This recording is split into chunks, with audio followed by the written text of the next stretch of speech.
Hello everyone. Welcome to Words and Wonders. Today I will be reading one of the many stories by H.P. Lovecraft, The Rats in the Walls. Please like and subscribe if you like what I do here. Now, let's begin.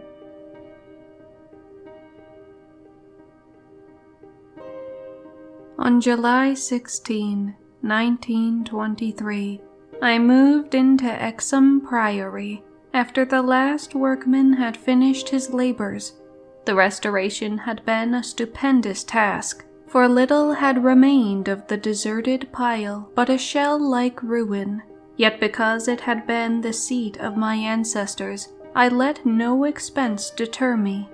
The place had not been inhabited since the reign of James I, when a tragedy of intensely hideous, though largely unexplained nature, had struck down the master, 5 of his children, and several servants, and driven forth under a cloud of suspicion and terror the 3rd son, my lineal progenitor, and the only survivor of the abhorred line. With this sole heir denounced as a murderer, the estate had reverted to the crown, nor had the accused man made any attempt to exculpate himself or regain his property. Shaken by some horror greater than that of conscience or the law, and expressing only a frantic wish to exclude the ancient edifice from his sight and memory, Walter de la Poer, 11th Baron Exham, fled to Virginia, and there founded the family which by the next century had become known as de la Poer. Exham Priory had remained untenanted, though later allotted to the estates of the Norreys family, and much studied because of its peculiarly composite architecture, an architecture involving Gothic towers resting on a Saxon of Romanesque substructure, whose foundation, in turn, was of a still earlier order or blend of orders, Roman and even Druidic, or native Cymric, if legends speak truly. This foundation was a very singular thing, being merged on one side with the solid limestone of the precipice, from whose brink the priory overlooked a desolate valley 3 miles west of the village of Anchester. Architects and antiquarians loved to examine this strange relic of forgotten centuries, but the country folk hated it. They hated it hundreds of years before, when my ancestors lived there, and they hated it now, with the moss and mold of abandonment on it. I had not been a day in Anchester before I knew I came of an accursed house, and this week workmen have blown up Exham Priory, and are busy obliterating the traces of its foundations. The bare statistics of my ancestry I had always known, together with the fact that my first American forebear had come to the colonies under a strange cloud. Of details, however, I had been kept wholly ignorant through the policy of reticence, always maintained by the de la Poers. Unlike our planter neighbors, we seldom boasted of crusading ancestors or other medieval and Renaissance heroes, nor was any kind of tradition handed down, except what may have been recorded in the sealed envelope left before the Civil War by every squire to his eldest son for posthumous opening. The glories we cherished were those achieved since the migration, the glories of a proud and honorable, if somewhat reserved and unsocial Virginia line. During the war, our fortunes were extinguished, and our whole existence changed by the burning of Carfax, our home on the banks of the James. My grandfather, advanced in years, had perished in that incendiary outrage, and with him the envelope that bound us all to the past. I can recall that fire today as I saw it then at the age of 7, with the Federal soldiers shouting, the women screaming, and the Negroes howling and praying. My father was in the army, defending Richmond, and after many formalities my mother and I were passed through the lines to join him. When the war ended, we all moved north, whence my mother had come, and I grew to manhood, middle age, and ultimate wealth as a stolid Yankee. Neither my father nor I ever knew what our hereditary envelope had contained, and as I merged into the grayness of Massachusetts business life, I lost all interest in the mysteries which evidently lurked far back in my family tree. Had I suspected their nature, how gladly I would have left Exham Priory to its moss, bats, and cobwebs.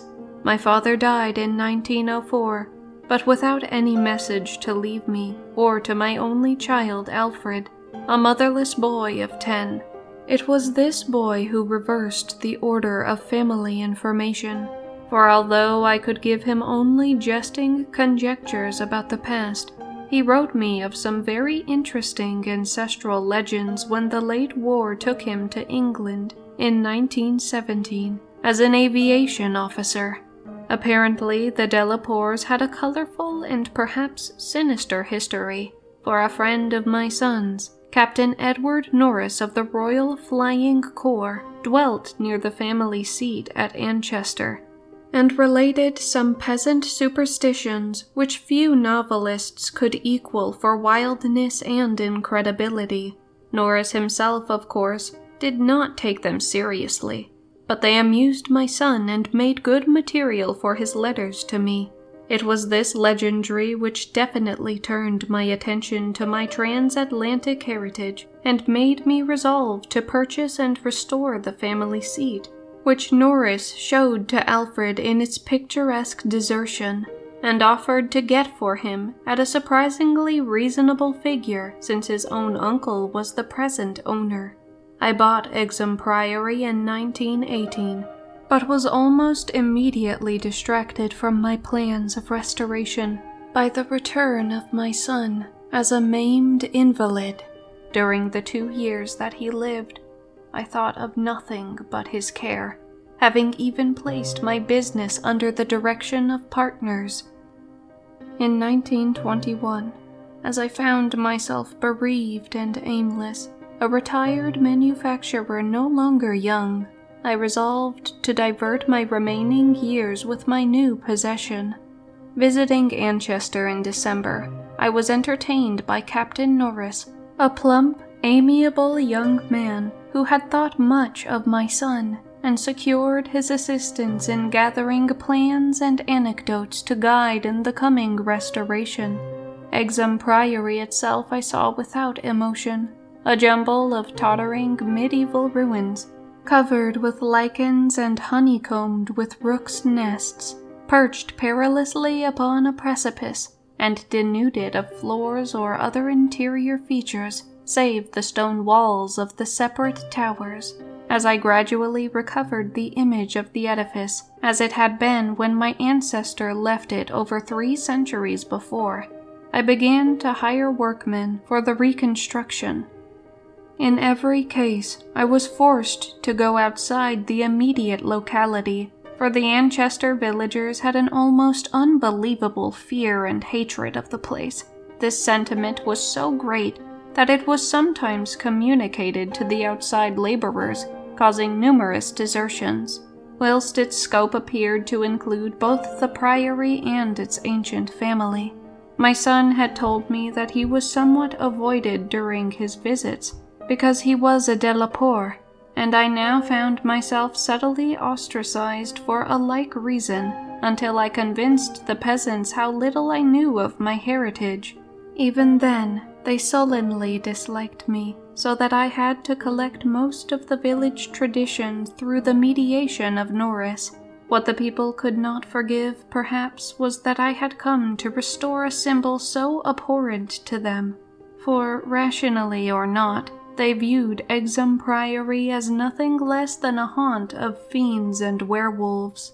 Piecing together the tales which Norris collected for me, and supplementing them with the accounts of several savants who had studied the ruins, I deduced that Exham Priory stood on the site of a prehistoric temple, a druidical or anti-druidical thing which must have been contemporary with Stonehenge. That indescribable rites had been celebrated there, few doubted, and there were unpleasant tales of the transference of these rites into the Cybele worship which the Romans had introduced. Inscriptions still visible in the subcellar bore such unmistakable letters as DIV, OPS, Magna, Mat, sign of the Magnamator, whose dark worship was once vainly forbidden to Roman citizens. Anchester had been the camp of the 3rd Augustan Legion, as many remains attest, and it was said that the temple of Cybele was splendid and thronged with worshippers, who performed nameless ceremonies at the bidding of a Phrygian priest. Tales added that the fall of the old religion did not end the orgies at the temple, but that the priests lived on in the new faith without real change. Likewise, it was said that the rites did not vanish with the Roman power, and that certain among the Saxons added to what remained of the temple, and gave it the essential outline it subsequently preserved, making it the center of a cult feared through half the Heptarchy. About 1000 AD, the place is mentioned in a chronicle as being a substantial stone priory housing a strange and powerful monastic order, and surrounded by extensive gardens which needed no walls to exclude a frightened populace. It was never destroyed by the Danes, though after the Norman conquest it must have declined tremendously, since there was no impediment when Henry III granted the site to my ancestor, Gilbert de la Poer, 1st Baron Exum, in 1261. Of my family before this date there is no evil report, but something strange must have happened then. In one chronicle, there is a reference to a de la Poer as cursed of God in 1307, whilst village legendary has nothing but evil and frantic fear to tell of the castle that went up on the foundations of the old temple and priory. The fireside tales were of the most grisly description, all the ghastlier because of their frightened reticence and cloudy evasiveness. They represented my ancestors as a race of hereditary demons, beside whom Gilles de Rais and the Marquis de Sade would seem the veriest tyros, and hinted whisperingly at their responsibility for the occasional disappearances of villagers through several generations. The worst characters, apparently, were the barons and their direct heirs. At least, most was whispered about these. If of healthier inclinations, it was said, an heir would early and mysteriously die to make way for another more typical scion. There seemed to be an inner cult in the family, presided over by the head of the house, and sometimes closed, except to a few members. Temperament rather than ancestry was evidently the basis of this cult, for it was entered by several who married into the family. Lady Margaret Trevor from Cornwall, wife of Godfrey, the second son of the 5th Baron, became a favorite bane of children all over the countryside, and the demon heroine of a particularly horrible old ballad, not yet extinct near the Welsh border, preserved in balladry too, though not illustrating the same point, is the hideous tale of Lady Mary de la Poer, who shortly after her marriage to the Earl of Shrewsfield was killed by him and his mother, both of the slayers being absolved and blessed by the priest, to whom they confessed what they dared not repeat to the world. These myths and ballads, typical as they were of crude superstition, repelled me greatly. Their persistence and their application to so long a line of my ancestors were especially annoying, whilst the imputations of monstrous habits proved unpleasantly reminiscent of the one known scandal of my immediate forebears, the case of my cousin, young Randolph de la Poer of Carfax, who went among the Negroes and became a voodoo priest after he returned from the Mexican War. I was much less disturbed by the vaguer tales of wails and howlings in the barren, windswept valley beneath the limestone cliff, of the graveyard stenches after the spring rains, of the floundering, squealing white thing on which Sir John Clave's horse had trod one night in a lonely field, and of the servant who had gone mad at what he saw in the priory in the full light of day. These things were hackneyed spectral lore, and I was at that time a pronounced sceptic. The accounts of vanished peasants were less to be dismissed, though not especially significant in view of medieval custom. Prying curiosity meant death, and more than one severed head had been publicly shown on the bastions, now effaced, around Exham Priory. A few of the tales were exceedingly picturesque, and made me wish I had learned more of comparative mythology in my youth. There was, for instance, the belief that a legion of bat-winged devils kept witches' Sabbath each night at the priory, a legion whose sustenance might explain the disproportionate abundance of coarse vegetables harvested in the vast gardens, and most vivid of all, there was the dramatic epic of the rats, the scampering army of obscene vermin, which had burst forth from the castle 3 months after the tragedy that doomed it to desertion. The lean, filthy, ravenous army which had swept all before it and devoured fowl, cats, dogs, hogs, sheep, and even 2 hapless human beings before its fury was spent. Around that unforgettable rodent army a whole separate cycle of myths revolves, for it scattered among the village homes and brought curses and horrors in its train. Such was the lore that assailed me as I pushed to completion with an elderly obstinacy the work of restoring my ancestral home. It must not be imagined for a moment that these tales formed my principal psychological environment. On the other hand, I was constantly praised and encouraged by Captain Norris and the antiquarians who surrounded and aided me. When the task was done, over 2 years after its commencement, I viewed the great rooms, wainscoted walls, vaulted ceilings, mullioned windows, and broad staircases with a pride which fully compensated for the prodigious expense of the restoration. Every attribute of the Middle Ages was cunningly reproduced, and the new parts blended perfectly with the original walls and foundations. The seat of my fathers was complete, and I looked forward to redeeming at last the local fame of the line which ended in me. I would reside here permanently and prove that a Delacour, for I had adopted again the original spelling of the name, need not be a fiend. My comfort was perhaps augmented by the fact that although Exham Priory was medievally fitted, its interior was in truth wholly new and free from old vermin and old ghosts alike. As I have said, I moved in on July 16, 1923. My household consisted of 7 servants and 9 cats, of which latter species I am particularly fond. My eldest cat, Black Tom, was 7 years old and had come with me from my home in Bolton, Massachusetts. The others I had accumulated whilst living with Captain Norris's family during the restoration of the priory.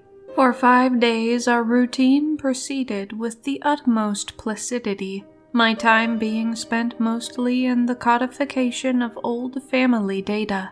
I had now obtained some very circumstantial accounts of the final tragedy and flight of Walter de la Poer, which I conceived to be the probable contents of the hereditary paper lost in the fire at Carfax. It appeared that my ancestor was accused with much reason of having killed all the other members of his household, except 4 servant confederates in their sleep, about 2 weeks after a shocking discovery which changed his whole demeanor, but which, except by implication, he disclosed to no one, save perhaps the servants who assisted him and afterward fled beyond reach. This deliberate slaughter, which included a father, 3 brothers, and 2 sisters, was largely condoned by the villagers and so slackly treated by the law that its perpetrator escaped honored, unharmed, and undisguised to Virginia, the general whispered sentiment being that he had purged the land of an immemorial curse. What discovery had prompted an act so terrible, I could scarcely even conjecture. Walter Delapour must have known for years the sinister tales about his family, so that this material could have given him no fresh impulse. Had he then witnessed some appalling ancient rite, or stumbled upon some frightful and revealing symbol in the priory or its vicinity? He was reputed to have been a shy, gentle youth in England. In Virginia he seemed not so much hard or bitter, as harassed and apprehensive. He was spoken of in the diary of another gentleman adventurer, Francis Harley of Bellevue, as a man of unexampled justice, honor, and delicacy. On July 22 occurred the first incident which, though lightly dismissed at the time, takes on a preternatural significance in relation to later events. It was so simple as to be almost negligible, and could not possibly have been noticed under the circumstances, for it must be recalled that since I was in a building practically fresh and new, except for the walls, and surrounded by a well-balanced staff of servitors, apprehension would have been absurd despite the locality. What I afterward remember is merely this, that my old black cat, whose moods I know so well, was undoubtedly alert and anxious, to an extent wholly out of keeping with his natural character. He roved from room to room, restless and disturbed, and sniffed constantly about the walls which formed part of the old Gothic structure. I realize how trite this sounds, like the inevitable dog in the ghost story, which always growls before his master sees the sheeted figure. Yet I cannot consistently suppress it. The following day a servant complained of restlessness among all the cats in the house. He came to me in my study, a lofty west room on the 2nd story, with groined arches, black oak paneling, and a triple Gothic window overlooking the limestone cliff and desolate valley. And even as he spoke, I saw the jetty form of Black Tom creeping along the west wall and scratching at the new panels which overlaid the ancient stone. I told the man that there must be some singular odor or emanation from the old stonework, imperceptible to human senses, but affecting the delicate organs of cats, even through the new woodwork. This I truly believed, and when the fellow suggested the presence of mice or rats, I mentioned that there had been no rats there for 300 years, and that even the field mice of the surrounding country could hardly be found in these high walls, where they had never been known to stray. That afternoon I called on Captain Norris, and he assured me that it would be quite incredible for field mice to infest the priory in such a sudden and unprecedented fashion. That night, dispensing as usual with a valet, I retired in the west tower chamber which I had chosen as my own, reached from the study by a stone staircase and short gallery, the former partly ancient, the latter entirely restored. This room was circular, very high and without wainscoting, being hung with arras, which I had myself chosen in London. Seeing that Black Tom was with me, I shut the heavy Gothic door and retired by the light of the electric bulbs which so cleverly counterfeited candles, finally switching off the light and sinking on the carved and canopied four-poster with the venerable cat in his accustomed place across my feet. I did not draw the curtains, but gazed out at the narrow north window which I faced.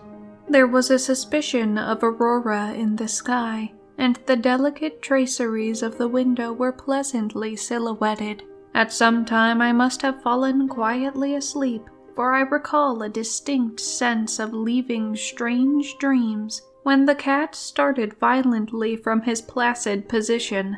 I saw him in the faint auroral glow, head strained forward, 4 feet on my ankles, and hind feet stretched behind. He was looking intensely at a point on the wall, somewhat west of the window, a point which to my eye had nothing to mark it, but toward which all my attention was now directed. And as I watched, I knew that Black Tom was not vainly excited. Whether the heiress actually moved, I cannot say. I think it did, very slightly. But what I can swear to is that behind it I heard a low, distinct scurrying, as of rats or mice. In a moment, the cat had jumped bodily on the screening tapestry, bringing the affected section to the floor with his weight and exposing a damp, ancient wall of stone, patched here and there by the restorers, and devoid of any trace of rodent prowlers.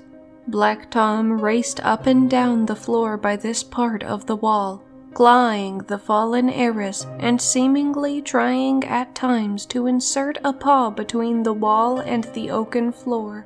He found nothing, and after a time returned wearily to his place across my feet. I had not moved, but I did not sleep again that night.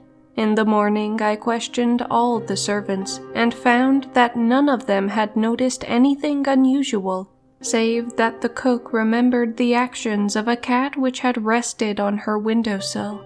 This cat had howled at some unknown hour of the night, awaking the cook in time for her to see him dart purposefully out of the open door, down the stairs. I drowsed away the noontime, and in the afternoon called again on Captain Norris, who became exceedingly interested in what I told him.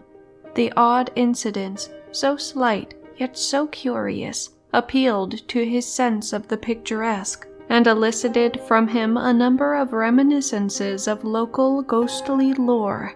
We were genuinely perplexed at the presence of rats, and Norris lent me some traps and Paris green, which I had the servants place in strategic localities when I returned. I retired early, being very sleepy, but was harassed by dreams of the most horrible sort. I seemed to be looking down from an immense height upon a twilit grotto, knee-deep with filth, where a white-bearded demon swineherd drove about with his staff a flock of fungus flabby beasts, whose appearance filled me with unutterable loathing. Then, as the swineherd paused and nodded over his task, a mighty swarm of rats rained down on the stinking abyss, and fell to devouring beasts and man alike. From this terrific vision I was abruptly awaked by the motions of Black Tom, who had been sleeping as usual across my feet. This time I did not have to question the source of his snarls and hisses, and of the fear which made him sink his claws into my ankle, unconscious of their effect. For on every side of the chamber the walls were alive with nauseous sound, the verminous slithering of ravenous, gigantic rats. There was now no aurora to show the state of the heiress, the fallen section of which had been replaced. But I was not too frightened to switch on the light. As the bulbs leapt into radiance, I saw a hideous shaking all over the tapestry, causing the somewhat peculiar designs to execute a singular dance of death. This motion disappeared almost at once, and the sound with it. Springing out of bed, I poked at the arras with the long handle of a warming pan that rested near, and lifted one section to see what lay beneath. There was nothing but the patched stone wall, and even the cat had lost his tense realization of abnormal presences. When I examined the circular trap that had been placed in the room, I found all of the openings sprung, though no trace remained of what had been caught and had escaped. Further sleep was out of the question, so, lighting a candle, I opened the door and went out in the gallery toward the stairs to my study, Black Tom following at my heels. Before we had reached the stone steps, however, the cat darted ahead of me and vanished down the ancient flight. As I descended the stairs myself, I became suddenly aware of sounds in the great room below, sounds of a nature which could not be mistaken. The oak-paneled walls were alive with rats, scampering and milling, whilst Black Tom was racing about with the fury of a baffled hunter. Reaching the bottom, I switched on the light, which did not this time cause the noise to subside. The rats continued their riot, stampeding with such force and distinctness that I could finally assign to their motions a definite direction. These creatures, in numbers apparently inexhaustible, were engaged in one stupendous migration from inconceivable heights to some death conceivably or inconceivably below. I now heard steps in the corridor, and in another moment 2 servants pushed open the massive door. They were searching the house for some unknown source of disturbance, which had thrown all the cats into a snarling panic, and caused them to plunge precipitately down several flights of stairs and squat, yowling before the closed door to the sub-cellar. I asked them if they had heard the rats, but they replied in the negative, and when I turned to call their attention to the sounds in the panels, I realized that the noise had ceased. With the 2 men I went down to the door of the sub-cellar, but found the cats already dispersed. Later I resolved to explore the crypt below, but for the present I merely made a round of the traps. All were sprung, yet all were tenantless, satisfying myself that no one had heard the rats save the felines and me. I sat in my study till morning, thinking profoundly and recalling every scrap of legend I had unearthed concerning the building I inhabited. I slept some in the forenoon, leaning back into the one comfortable library chair which my medieval plan of furnishing could not banish. Later I telephoned to Captain Norris, who came over and helped me explore the sub-cellar. Absolutely nothing untoward was found, although we could not repress a thrill at the knowledge that this vault was built by Roman hands. Every low arch and massive pillar was Roman, not the debased Romanesque of the bungling Saxons, but the severe and harmonious classicism of the age of the Caesars. Indeed, the walls abounded with inscriptions familiar to the antiquarians who had repeatedly explored the place. Things like P. Gitae, Prop, Temp, Donna, and L. Prac, V.S., Pontifi, Attis. The reference to Attis made me shiver, for I had read Catullus and knew something of the hideous rites of the Eastern god, whose worship was so mixed with that of Cybele.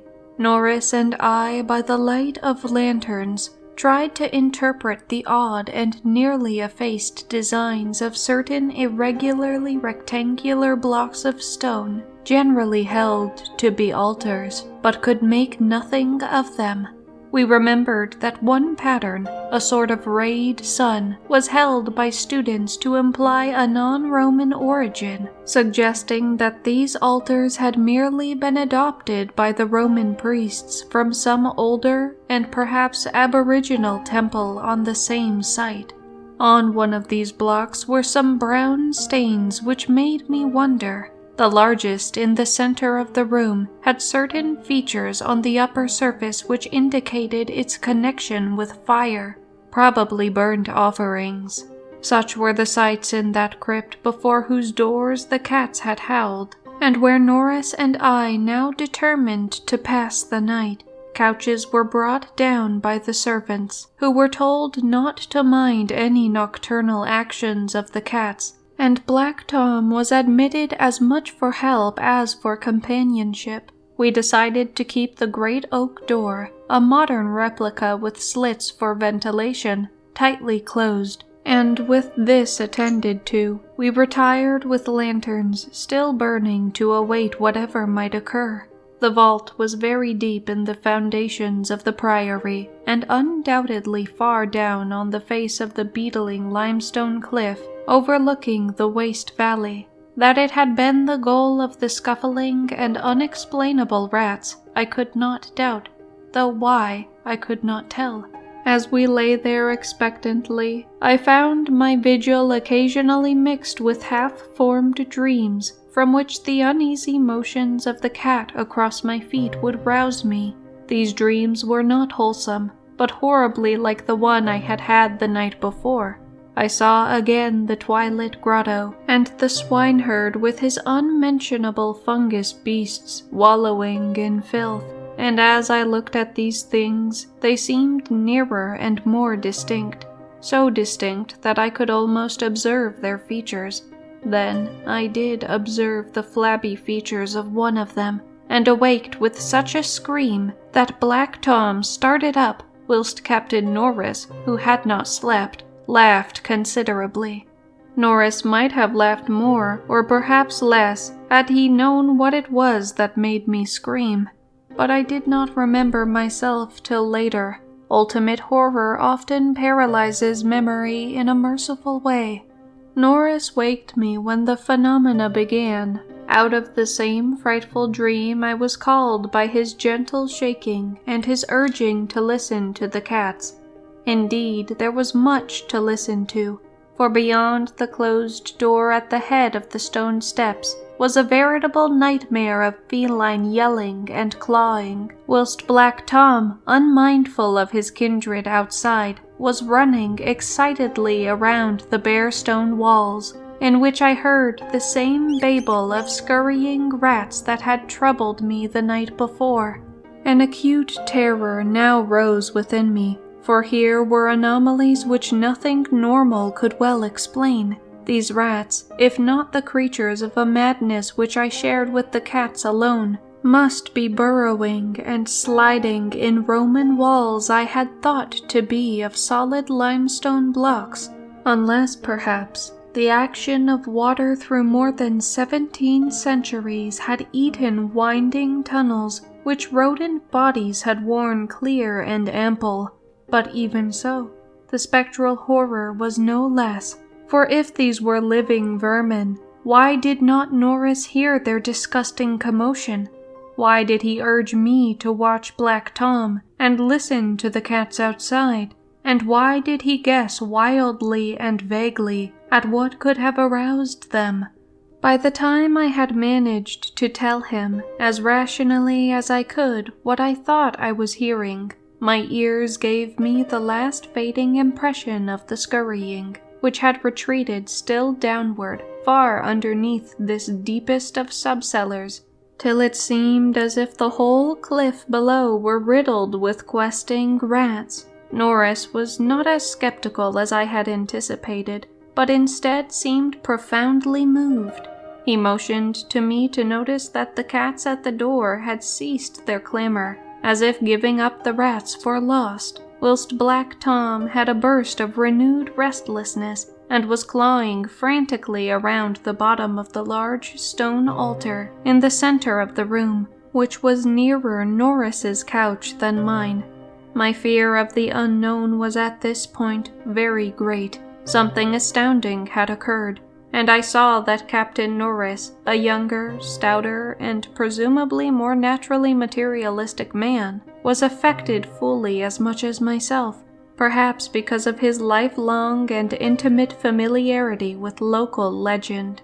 We could for the moment do nothing but watch the old black cat as he pawed with decreasing fervor at the base of the altar, occasionally looking up and mewing to me in that persuasive manner which he used when he wished me to perform some favor for him.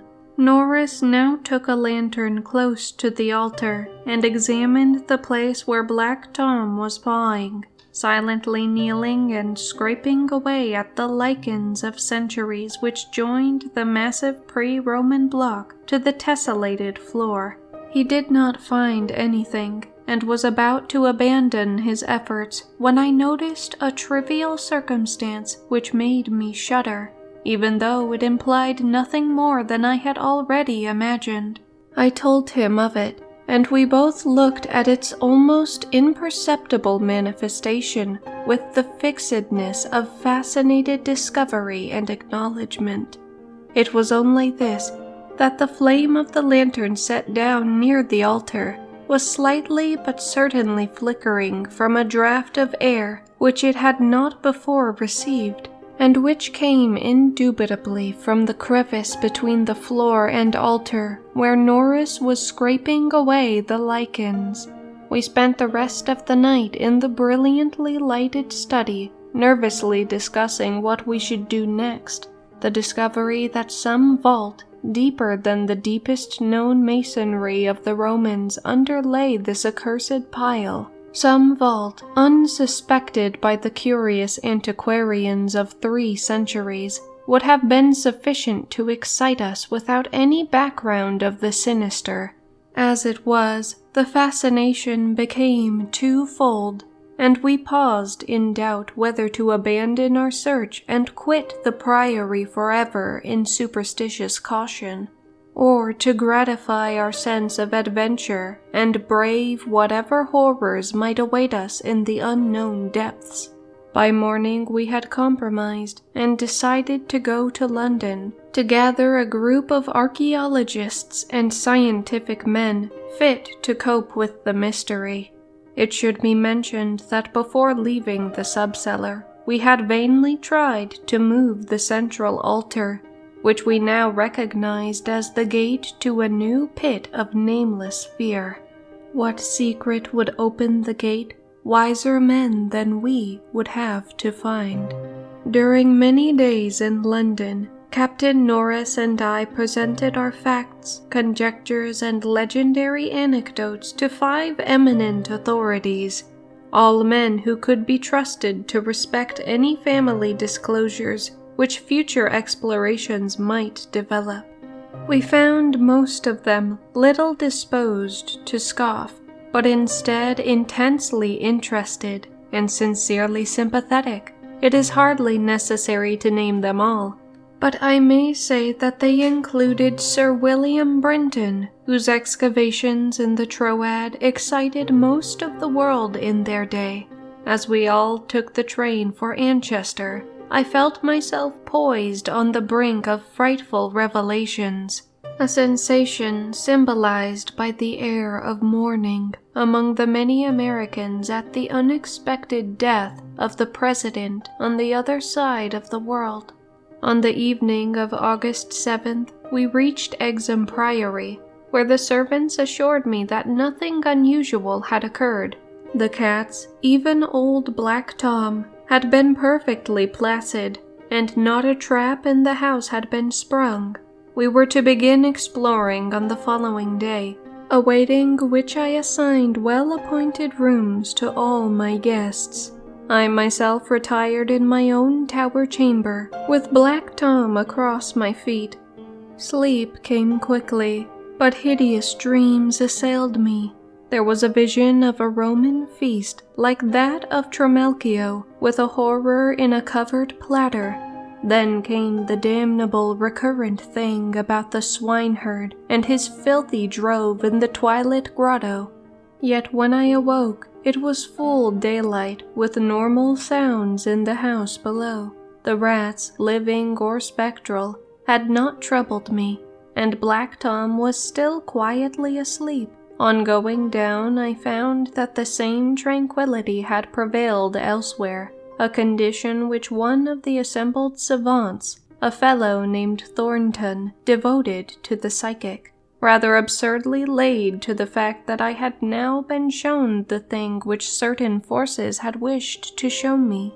All was now ready, and at 11 a.m., our entire group of 7 men, bearing powerful electric searchlights and implements of excavation, went down to the subcellar and bolted the door behind us. Black Tom was with us, for the investigators found no occasion to despise his excitability, and were indeed anxious that he be present in case of obscure rodent manifestations. We noted the Roman inscriptions and unknown altar designs only briefly, for 3 of the savants had already seen them, and all knew their characteristics. Prime attention was paid to the momentous central altar, and within an hour Sir William Brinton had caused it to tilt backward, balanced by some unknown species of counterweight. There now lay revealed such a horror as would have overwhelmed us had we not been prepared.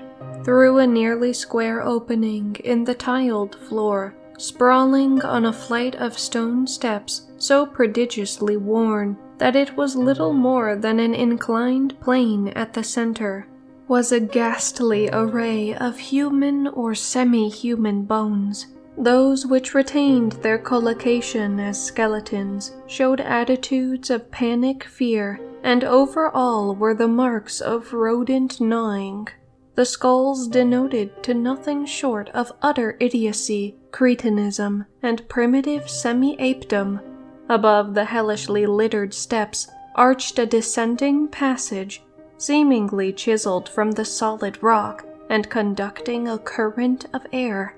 This current was not a sudden and noxious rush as from a closed vault, but a cool breeze with something of freshness in it. We did not pause long, but shiveringly began to clear a passage down the steps. It was then that Sir William, examining the hewn walls, made the odd observation that the passage, according to the direction of the strokes, must have been chiseled from beneath. I must be very deliberate now, and choose my words. After plowing down a few steps amidst the gnawed bones, we saw that there was light ahead, not any mystic phosphorescence, but a filtered daylight which could not come except from unknown fissures in the cliff that overlooked the waste valley. That such fissures had escaped notice from outside was hardly remarkable, for not only is the valley wholly uninhabited, but the cliff is so high and beetling that only an aeronaut could study its face in detail. A few steps more, and our breaths were literally snatched from us by what we saw, so literally that Thornton, the psychic investigator, actually fainted in the arms of the dazed man who stood behind him. Norris, his plump face utterly white and flabby, simply cried out inarticulately, whilst I think that what I did was to gasp or hiss and cover my eyes. The man behind me, the only one of the party older than I, croaked the hackneyed, "My God!" in the most cracked voice I ever heard. Of 7 cultivated men, only Sir William Brinton retained his composure, a thing more to his credit because he led the party and must have seen the sight first. It was a twilight grotto of enormous height, stretching away farther than any eye could see, a subterraneous world of limitless mystery and horrible suggestion. There were buildings and other architectural remains.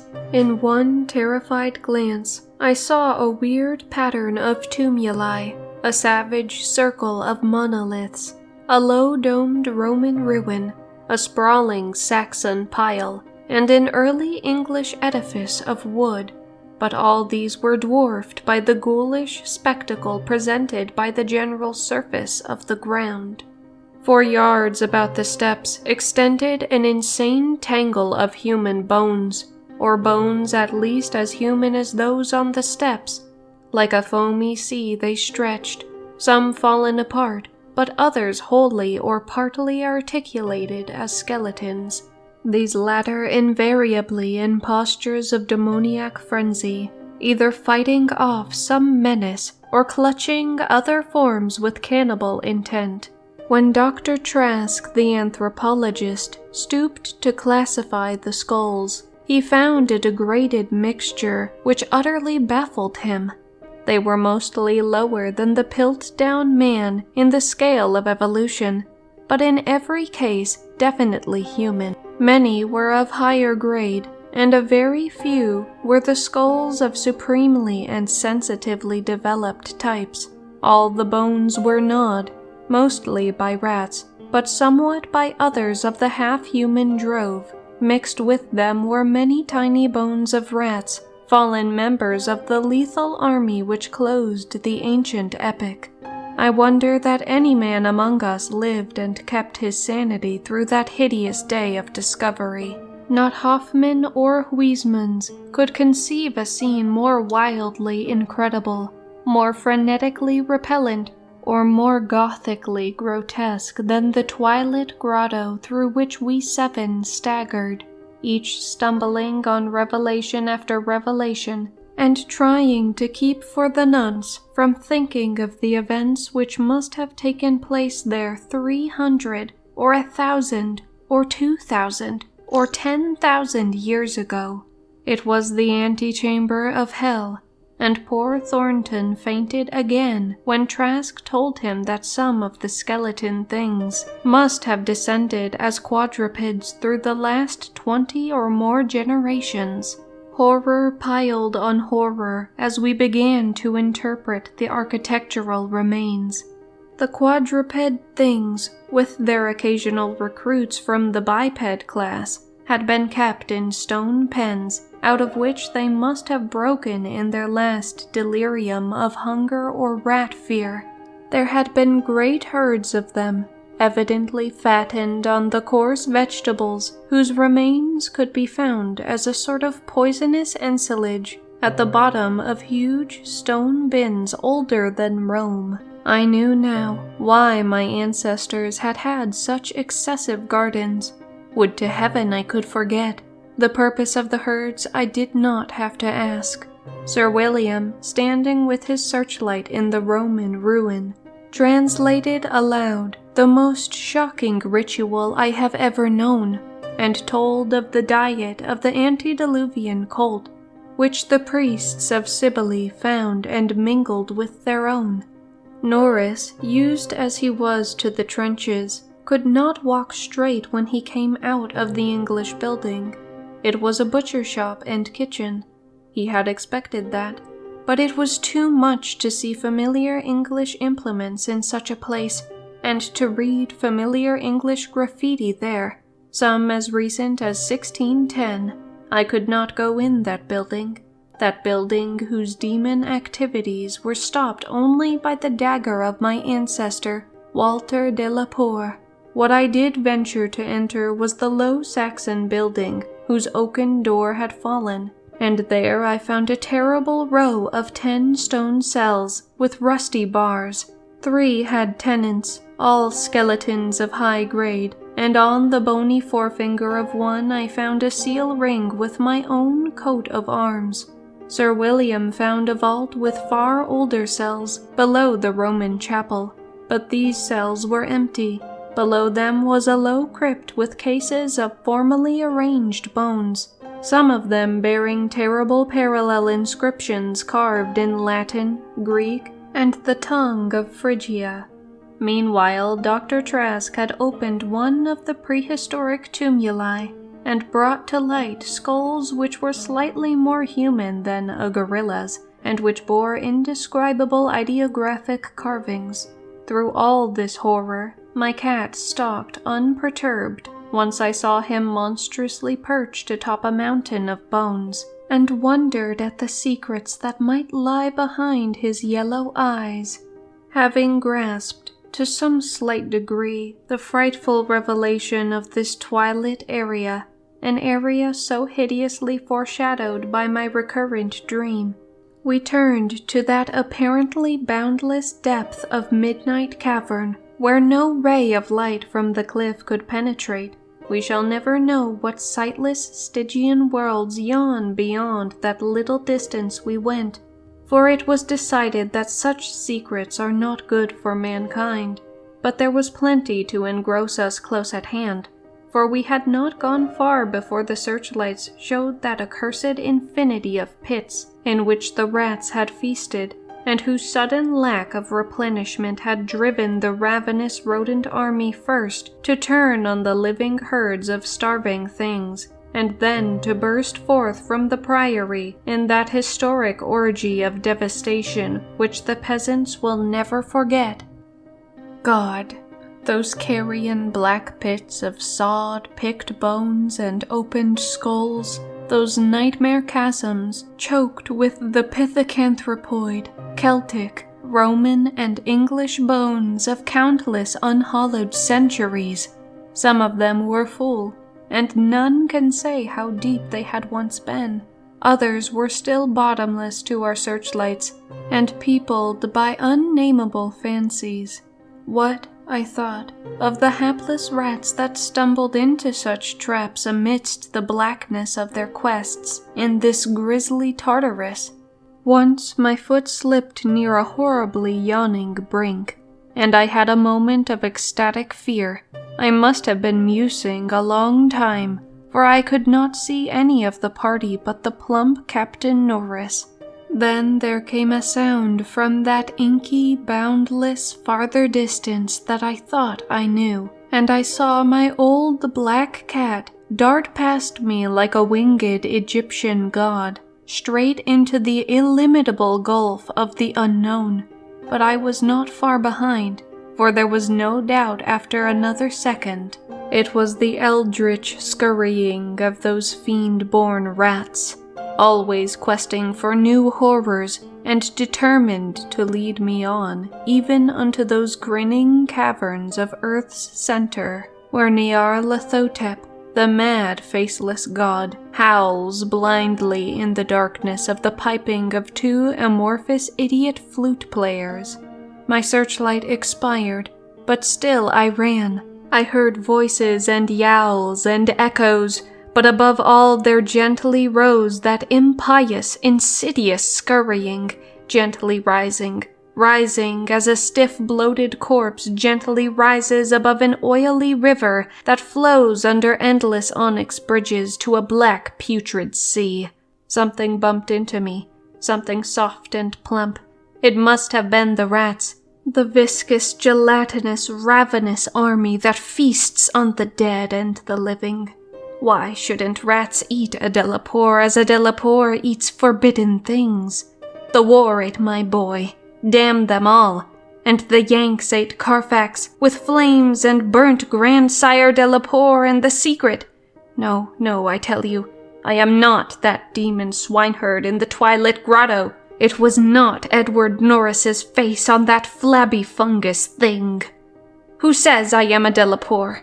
He lived, but my boy died. Shall a Norris hold the lands of a Delapour? It's voodoo, I tell you, that spotted snake. Curse you, Thornton! I'll teach you to faint at what my family do. S'blood, thou stinkard, I'll learn ye how to gust.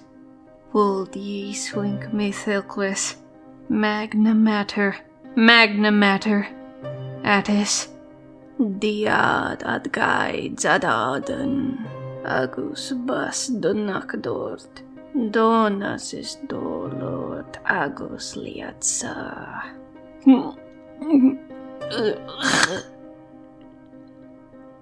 That is what they say I said when they found me in the blackness after 3 hours, found me crouching in the blackness over the plump, half-eaten body of Captain Norris, with my own cat leaping and tearing at my throat.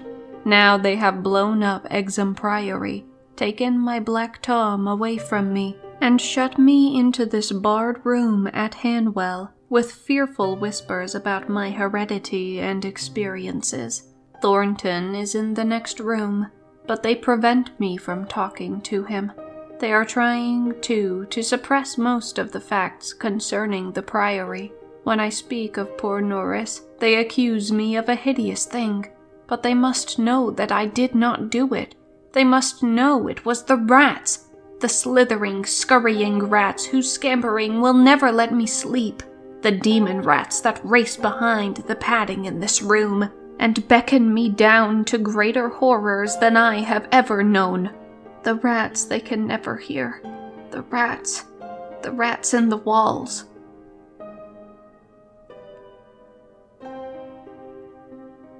Thank you guys for watching, and if you would like to hear more stories like this, feel free to like, subscribe, and comment down below.